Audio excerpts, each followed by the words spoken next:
You're listening to Inside the Village, where all news is local and no topic is off limits.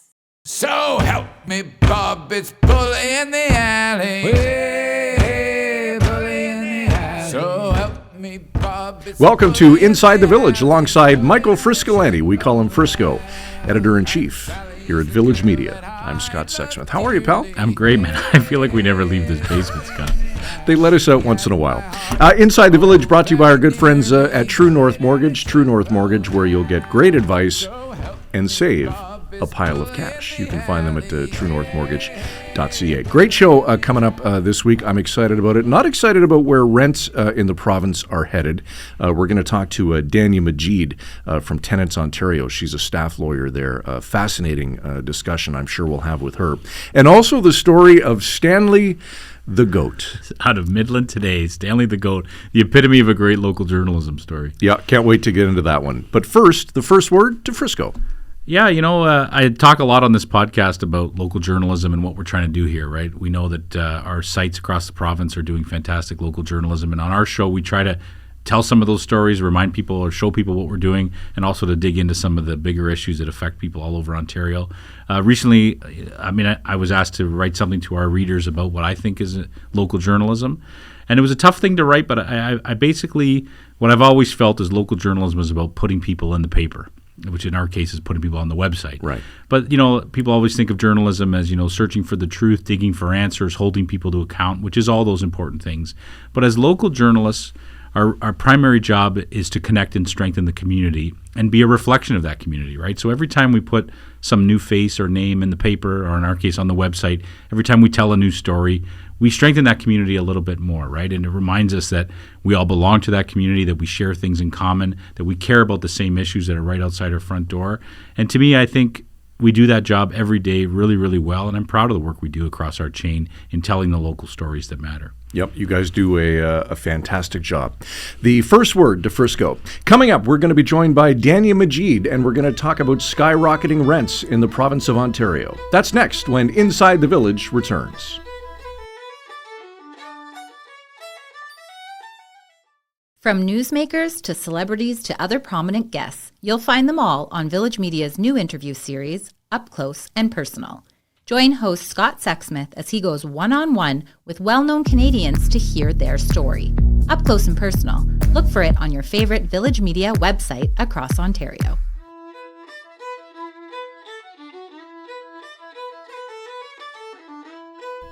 Welcome back to Inside the Village. I'm Scott Sexsmith alongside Michael Friscolanti, editor-in-chief here at Village Media. We're pleased to be joined now by Dania Majid, staff lawyer for the Advocacy Centre for Tenants Ontario. Dania, welcome to Inside the Village. It's great to have you here today. Thank you for inviting me. So let's talk some turkey here. Inflation very much been in the news as of late, and a recent poll shows that renters are having to choose between putting food on their table or a roof over their head. How did we possibly get to this point? Oh, well, there's a lot of factors, but really, at the end of the day, it is decades worth of poor government planning and policies and decisions that have got us to this point. About 20 years ago, government, both provincial, federal, stepped out of the housing, stepped away from providing housing, making sure that people of all incomes had access to adequate housing, and left it to the private market to fill that need. And regulations or policies such as vacancy decontrol, which is something that was also brought in by government, allowed rents to skyrocket because it allowed governments to increase the rent between tenancies without any cap. And that has been one of the main drivers of the skyrocketing rents that we see in Ontario, and one of the main drivers of the loss of affordable housing in Ontario. And when you talk about skyrocketing rents, some of the numbers that we've read year over year, places like Toronto up 13%, Burlington 15%, Guelph 12%. But it's not just limited to Southern Ontario, it's blanketed right across the province. Absolutely. And I think it's important to note that many people always thought, Toronto, so expensive. And the assumption was outside of Toronto, rents would be cheaper or housing would be cheaper. But over the past few years, we have seen that even in suburban communities outside of the city are starting to see the same similar housing crisis that people in Toronto have been experiencing for many, many years. You're right about that. I mean, we're seeing it. We're in Sault Ste. Marie, Ontario. Big problems with people finding affordable housing, rentals all over Northern Ontario, rural communities, Simcoe County, for example. Is it for the same reason you talk about with the government decisions? Or are there other factors at play that kind of made the outside communities have the same problem? No, I mean, because of the Residential Tenancies Act, that covers all of Ontario. So again, the vacancy decontrol, the lack of affordable housing that is being built in communities in the north has played a big role.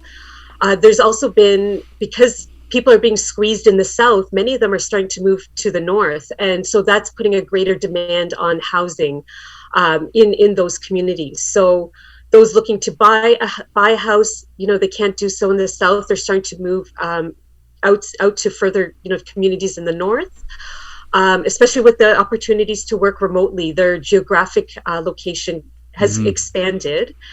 And as first-time homeowners are priced out of the housing market, they become renters for much longer. So we're seeing our very low vacancy rates across the province.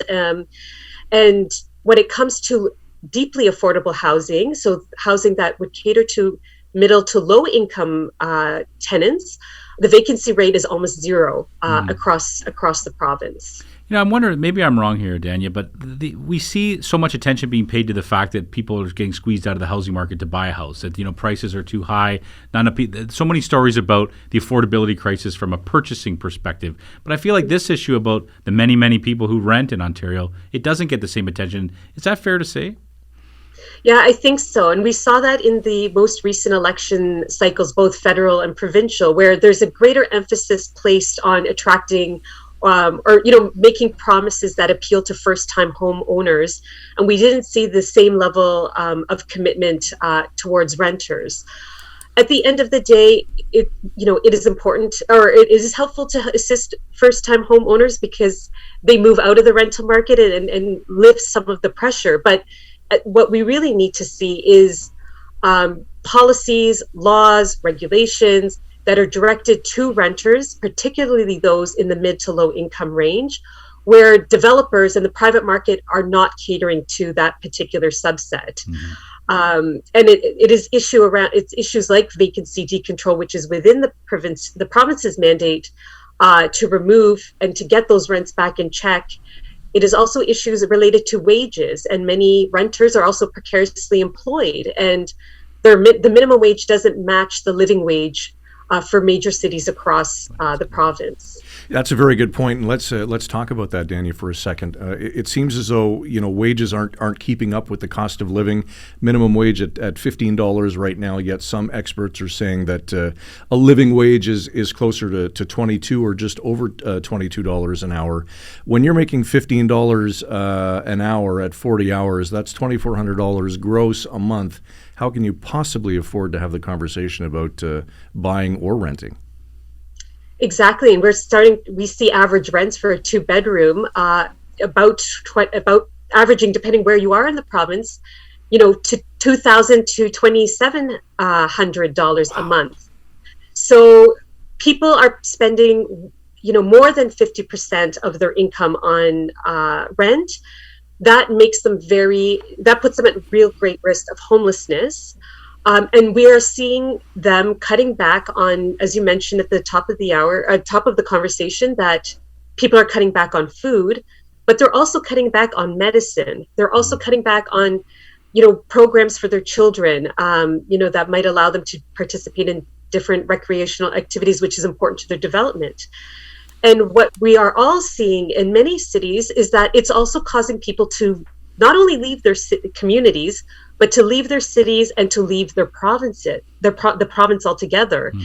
And what we are now seeing economically is the difficulty for businesses to locate workers, especially those frontline workers, to fill positions. So many businesses can't even open now that we've lifted the mandates and businesses are ready, open for business again. They can't find enough workers to actually stay open. And that's because people can't afford to live in those communities at those wages and are moving elsewhere. And that has a big impact for all of us. Dan, you mentioned the word homelessness. Are we starting to see the stats on that? I mean, with inflation, especially the way it's skyrocketed in the last few months, are we starting to see those people that have hit the point where they just can't afford to live anywhere? Absolutely. So there's always been homelessness. And again, the pandemic did not cause the crisis. It definitely shone a very bright spotlight on it. But definitely over the last 2 years or so, we've seen a major increase in the number of encampments that have been sprouting across cities. And again, people think homelessness is a Toronto problem, but we are hearing, cities in different parts of the province dealing with a homeless population that they do not have the resources to deal with.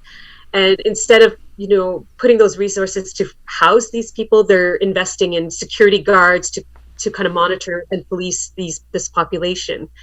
In cities like Toronto, we've seen a drastic increase in the number of encampments, people who didn't feel safe because of COVID to go to the shelters, and the shelters also had to enforce physical distancing, so they couldn't fill it to the capacity that they did prior to the pandemic. We started to see many people sleeping rough outside in public spaces, and we're also starting to see, many suburban communities have started to see homeless people within their own communities that they hadn't seen before. I don't want to paint everyone with the same brush, but is this also giving some landlords an opportunity to take advantage of people because there's such high demand, right? There's the zero vacancy rate. We've had a case up here in Sault Ste. Marie of a landlord who was recently fined $120,000 for refusing to deal with some fire code violations. Basically, it feels like he's just doing whatever he wants because there's people that are going to want to stay in his place. Yeah, absolutely. With vacancy decontrol on the books, there is a great incentive to push sitting tenants out and re-rent them for the much higher market rents that we are seeing currently. So those who maybe fell behind on their rent because they lost their job or their wages decreased, when they go to pay, go to the landlord tenant board to pay down their arrears, put lump sums of money up front to try to resolve the issue with the landlord. Many of the larger landlords are just walking away from that amount, preferring to take their chances before the board. And because if they get that tenant out, then they can rent the apartment for maybe twice the rent than a long-term tenant has been sitting. Because of the high demand and the low vacancy rate, especially for those in the low to middle income, for low to middle income tenants, there isn't the investment made in those units to keep them up, to do the upkeep, to make sure that they are safe, because they know they're in such short supply, anyone would live in them. And instead, the money is being invested in those vacant units. Even if it's in the same building, those vacant units will get, cosmetic upgrades. They'll look really nice, and then they'll be rented out for $2,000 a month. Meanwhile, a unit in the same building that's falling apart, but the tenant has been there, say, 10 years and only paying $1,500 a month, that unit would be, continues to be allowed to degrade, and those repairs aren't made. So many corporate landlords have figured out how to maximize profits, through vacancy decontrol and, doing these cosmetic upgrades to try to attract higher rents for those vacant units. And Dania, with the new 2.5% approved increase, that's only going to drive costs up, obviously, and make this situation worse for people who already can't afford it.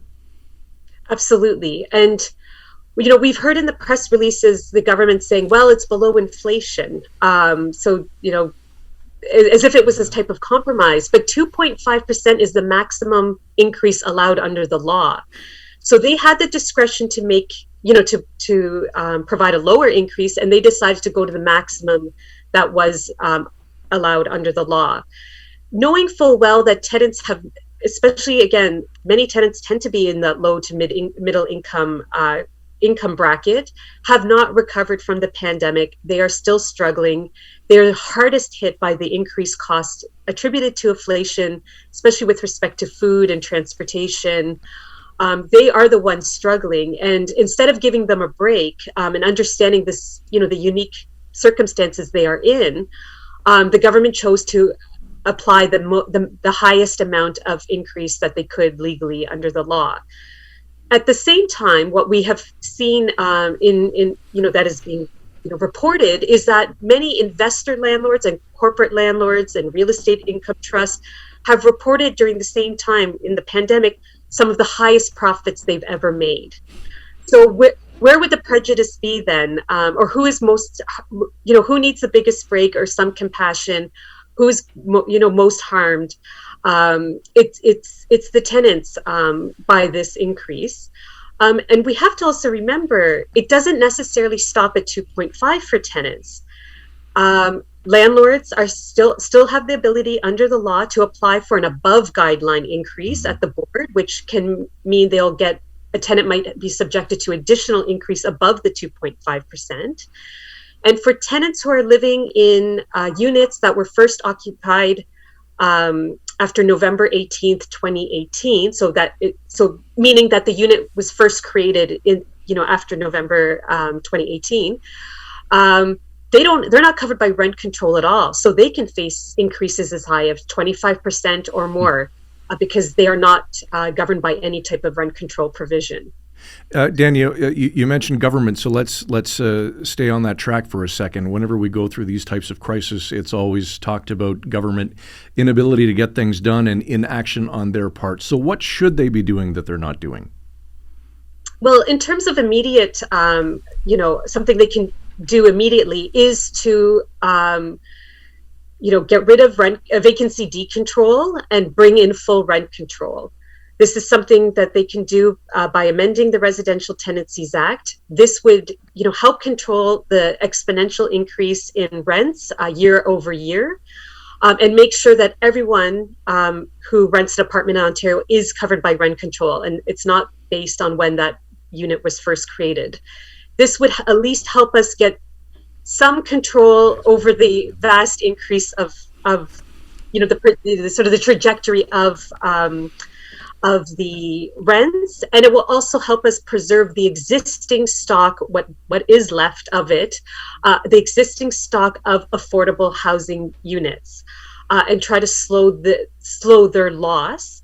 And it will also provide a disincentive for landlords to partake in bad faith eviction. So, anything that, sort of tactics that are used to try to push a sitting tenant out to get that vacant unit so they can re-rent it. And it would most likely encourage many landlords to try to find resolutions where there are situations where, for example, a tenant loses their job, falls behind in the rent. Instead of trying to push them out, landlords would be more willing to negotiate repayment plans that are fair. But with vacancy decontrol in the books, that financial incentive isn't there. And then on the other side is, we need to increase minimum wage so people can afford the rents in Ontario and be able to live where they work, where they study, where they want to raise families in those communities. We also need to get paid sick days in, because no one should have to choose between their health and their rent. And again, we saw many tenant communities, those in purpose-built rental towers, with people who were the frontline workers during the pandemic. Those communities were the hardest hit by COVID because people did not, where these people were employed, they did not have paid sick days. And many of them told us and have reported that they had to go to work knowing that they were sick because they needed to pay the rent. And that's a bad public health decision, and no one should be, forced to make that kind of decision and put themselves and their communities at risk. This may be an unfair question, but I worry that this is one of those issues that you and I could chat again in 5 years, and we're going to be talking about the same thing. The numbers still climbing, the problem's still growing. Are you optimistic at all that we're going to turn the corner on this? That's a good question. I mean, in doing this work, I do this work because I do see hope. I do feel that tenants are organizing, tenants are becoming more vocal. The media has become much more savvy to the issues that tenants are facing. And over the past couple of years, we are talking about these issues in a way that we've never done before. And I think by us collectively, putting pressure on governments, the media covering these stories, having podcasts, having these discussions, I do think we will in time put enough pressure for governments to act. And we have made it very hard for them to ignore these issues, and we can't ignore these issues. If we do nothing, our parks will be full of camps, full of people living rough. It's just not a problem that we can just turn a blind eye to. Housing is a human right. It is a basic necessity. Everything, adequate housing is the start for, our well-being, our dignity. So I think the more we talk about it, the more we organize, the more we report on it, we will make a difference in the coming years. And I don't know how drastic the difference it is, but I think we are making a difference by virtue of having these conversations and putting the pressure on governments to act.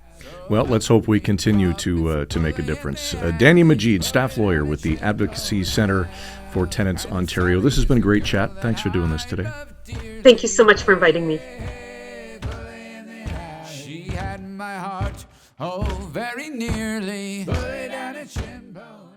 For the latest in in-depth features and enterprise journalism from your local writers at Village Media, be sure to check out The Big Read.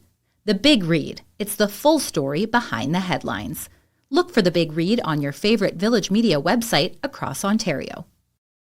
In the alley, hey, bully in the alley. So help me, Bob, it's bully in the alley.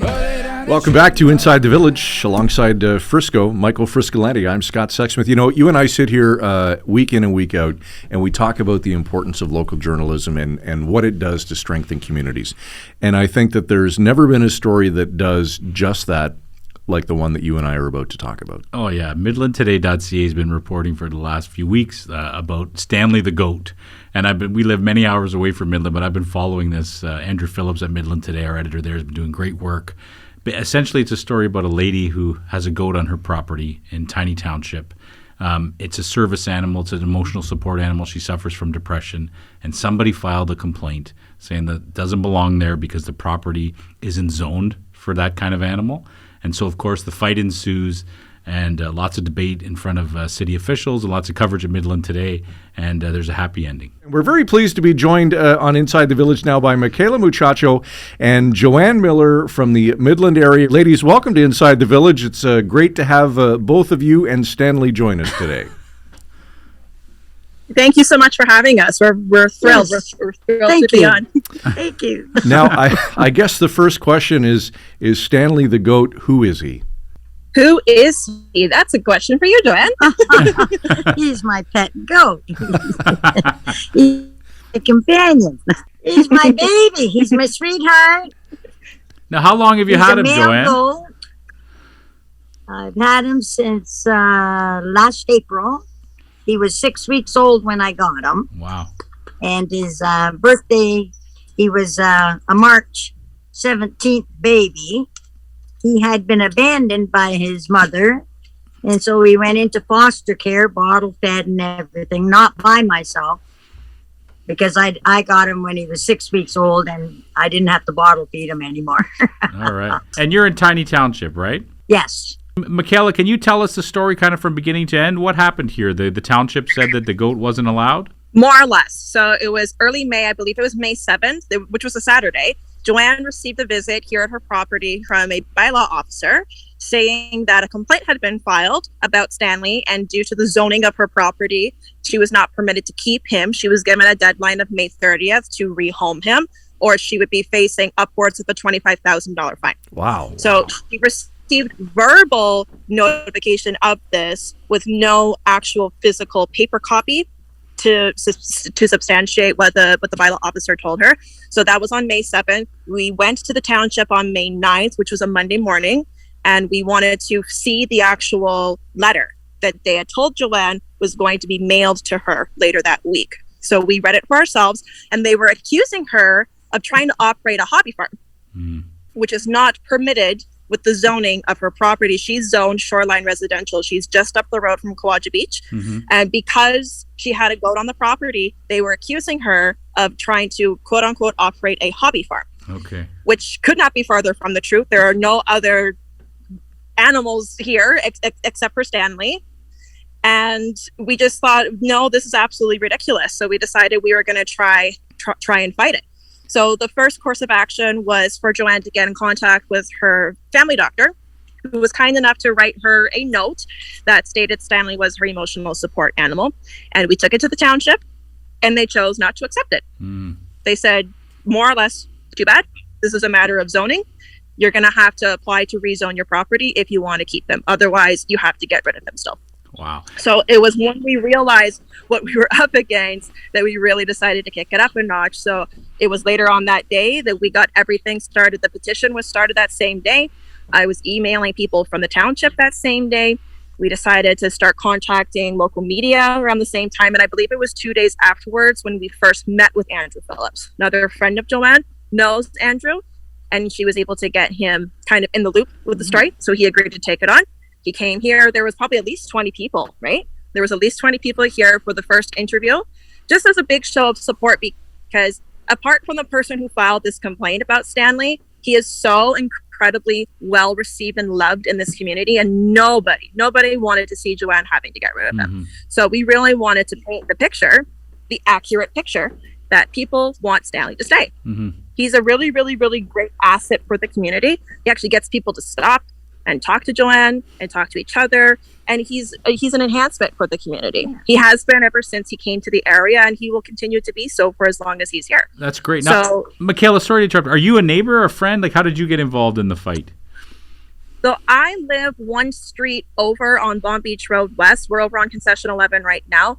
I prefer coming to Kawaja over Bomb Beach, and that's how I met Joanne. I met her on the beach, and that was last summer. But we didn't really start to get to know each other better until in the wintertime. And by the time everything kind of started with Stanley, we had already, known each other well enough at that point that I felt, like this is something that she's going to need help with, and I'm going to be the one to help her with it. Good for you. That's a heartwarming story. Yeah, just that part of it is great. And I love that Andrew Phillips jumped in. He's our wonderful editor at Midland Today. Does fantastic journalism in the community. Yes. And it's amazing what local journalism can do, right? I mean, I live many hours away from where you are, and I was reading every story I could about Stanley the goat. I mean, it was fascinating to watch it all unfold. What did that publicity mean for your effort? It's absolutely incredible just how much Andrew Phillips' contribution to this story really, really helped stoke the fire, because, and I'm sure we'll get into this a little bit later, but it was his work that actually got us both the help of a pro bono lawyer and a pro bono planner who came on board to give us the legal advice that we needed to try and take on the township. So we are forever indebted to Andrew for everything that he did to help. Yes. Amazing. Michaela, just out of curiosity, do you guys know who filed the complaint, and is there a relationship with that person today? We still don't know for sure. The township legally cannot disclose that information to us. We have an idea as to who it possibly could have been, but there's no way to actually prove it. It's just speculation. We're hoping at some point, though, that we actually will get some more concrete proof if that actually is true, because, people in the community want to know. People want to know who it is, because that's not the kind of neighbor that you really want to associate with. Sure. They're going to go out of their way to try and have someone's pet taken away from them just because they were cranky about it. Joanne, can you tell me, Stanley is an emotional support animal for you. What does he mean to you? How does he help you? How does he help me? Well, just being with me every day. When I live a pretty lonely life, I guess you could say, and he rescued me as I rescued him, and we've been inseparable. He's never been anyplace else once he got here, type of thing. And he just loves meeting and dogs, and they drop by. But for himself, like he's just like a big dog right now. And I love all kinds of animals. Do you have to take him? Do you have to take him for walks, Joanne, or does he live pretty happily in the yard? Oh yes. Yes, I take him for walks, and he loves going for walks. And he loves, instead of a dog peeing on your bushes, he'll take a bite of them. But I try to keep them out of the neighbors' flowers, of course. Yeah, you don't want another complaint because of that, Joanne. Exactly. And he loves to go and watch the sunset with me. Oh, that's amazing. That's amazing. Thank you for that, Joanne. What was the factor that changed the narrative here? Was it the doctor's note from a psychiatrist? How did you win this battle in the end? So probably like about like a week and a half, like almost 2 weeks ago now, she actually got a physical copy of a letter written by a psychiatrist that she had been put into contact with. And I think it was because it came from a psychiatrist and it was a little bit more detailed than the original family doctor note. We actually sent it off to the mayor. We heard from another friend of Joanne who had been persistently trying to get in contact with the mayor, who had remained pretty quiet about this whole situation. We were more so dealing with the head of the planning department and the bylaw department while this whole situation was unfolding, not so much the mayor, but she was trying to communicate with the mayor to see if there was anything else that could be done to rectify the situation and make sure that there was a happy ending for everyone involved. And it was the mayor who told this friend that if Joanne had a better doctor's note, perhaps that could be enough to get the situation finally closed. Michaela, we understand that there was a GoFundMe set up. What's the status of that? What's the money being used for or was used for? Absolutely. So we got the GoFundMe set up. I don't remember the exact day, probably a couple of weeks ago. It was definitely sometime back in early June. We were able to raise about $1,800 after deductions. GoFundMe does take some money off of it. The original plan for the money was to be used for the application for the minor variance. That was what we were planning on doing to try and resolve the situation. The township kept saying they wanted her to rezone her property. Very lengthy, very, very expensive process. So with the help of our amazing planner, he was able to find proof within the Ontario Planning Act that actually justified the use of the minor variance for a situation like this. And that was a $1,200 fee compared to probably the better part of $10,000 once everything was said and done. Because to rezone the property is $4,000, additional $1,000 for a non-refundable deposit. Plus, she would need an updated survey, and for the size of her half-acre property, that would probably be about $5,000 or $6,000 just for that in itself. Wow. So very, very expensive, very lengthy, and there was also no guarantee of a successful outcome. So we decided to take our chances with the minor variance, feeling very confident that it would pass with flying colors. But we didn't even end up having to do that because I got an email from Steve Harvey, that's the name of our chief bylaw officer here in Tiny Township.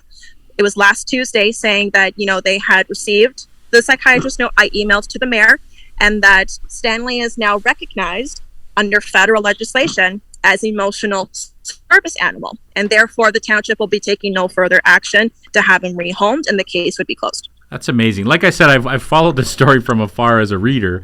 I've enjoyed it. And speaking to you, what's great about this story, too, is just it speaks to what neighbors do for each other in communities, what people who live around each other care about each other, right? I mean, you didn't have to do what you did, but obviously you're a good person and you did do it. Absolutely.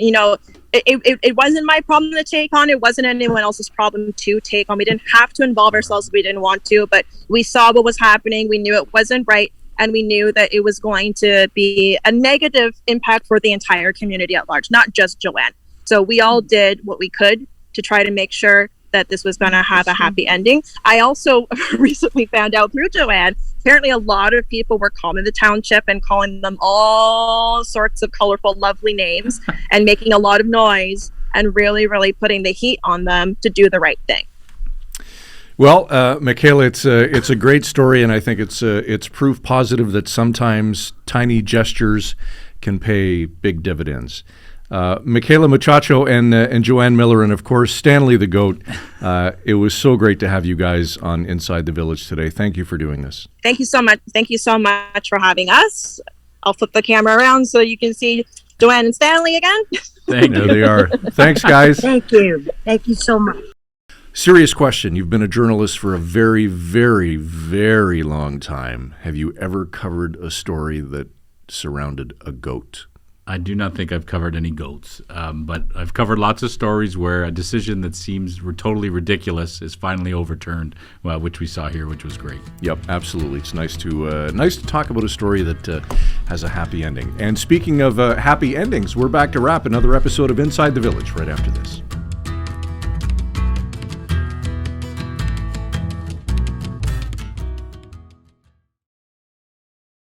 Reporters, editors, and journalists who go the extra mile to get the story and get it right.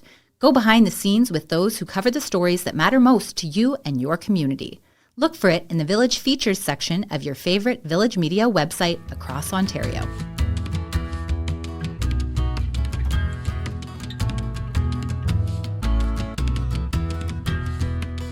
And we're back to wrap on Inside the Village with Michael Friscolanti. I'm Scott Sexsmith. Inside the Village brought to you each and every week by the great folks at True North Mortgage, where you'll get great advice and save a pile of cash. Another great show. Can't wait till we get together next week. Yeah, we're going to do something a little different next week. You host another show on the network, Up Close and Personal. Yeah, we're going to take a little closer look at that. Yeah, we've been lucky over the last several months to have some very cool, prominent guests from coast to coast in Canada. Some pretty big names, and we sit down with them and have 35, 45-minute discussions and truly get up close and personal. So we're gonna highlight some of those best ofs, if you will. So we're going to introduce our listeners to some of those guests that are on that show. I think it's a great idea. Yeah, no, it's going to be fun. Looking forward to it.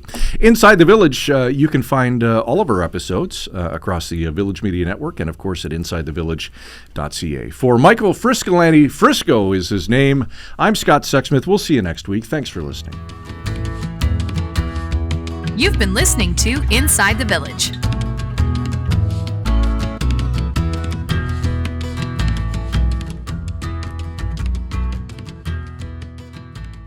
Frisco and Scott's Wardrobe, provided in part by Moores, Sault Ste. Marie.